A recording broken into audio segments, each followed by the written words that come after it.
ইটু শেখ ছেলের বউকে বাথরুমে যাওয়ার সময় পর্যন্ত তার খারাপ নজর পড়ে, এটা শুনে আমাকে তো খুব ভয় এসে গেছে মনেতে।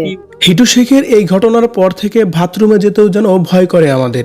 এতটাই ভয়ের মধ্যে আমরা এখন চলাফেরা করি, একমাত্র ওই হিটু শেখের জন্য। হিটু শেখের পাশের বাড়ির প্রতিবেশী এবার হিটু শেখকে নিয়ে নতুন তথ্য দিয়ে একই বলছে।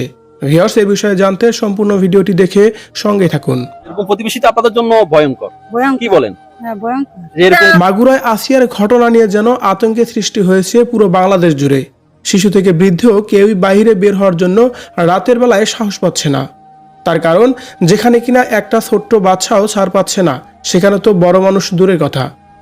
আর তেমনই যেন হিটু শেখের প্রতিবেশীর এই কর্মকাণ্ডের পর থেকে অনেক ভয়ে ভয়ে চলতে হয়, এমনটি বলছিলেন তিনি বলেন, রাতের বেলায় এখন তো বাথরুমে যেতেও ভয় করে আমার।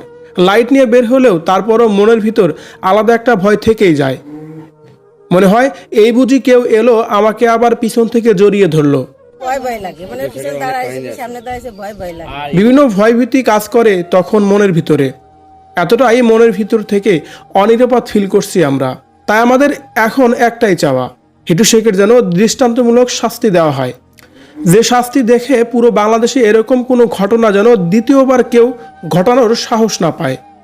এ সময় আরেক প্রতিবেশী বলেন, আমরা তো এখন বাচ্চা নিয়ে বাহিরেও বের হতে পারি না। আমাদের তো বাচ্চা কাচ্চা সবারই কম বেশি আছে, তাদেরকে তো মানুষ করতে হবে, বাইরে বের হতে হবে। কিন্তু হিটু শেখের এই ঘটনার পর থেকে মনের দিক থেকে যেন একেবারেই সাহস পায় না বাচ্চাদের নিয়ে বের হতে, বাচ্চাকে স্কুলে নিয়ে যেতে।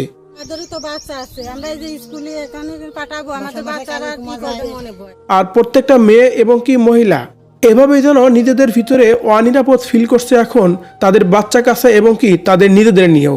একটা 8 বছরের বাচ্চা, এরা কি বোঝে? এরা তো নিজের ভালো মন্দই নিজেই বোঝে না। অথচ এই 8 বছরে আসিয়ার সাথে যে একটা অমানবিক কাজ করেছে হিটু শেখ, তার পরিবারের লোকজন সত্যি এই বিষয়টা ভাবতে গেলে যেন গায়ের লোম দাঁড়িয়ে যায়।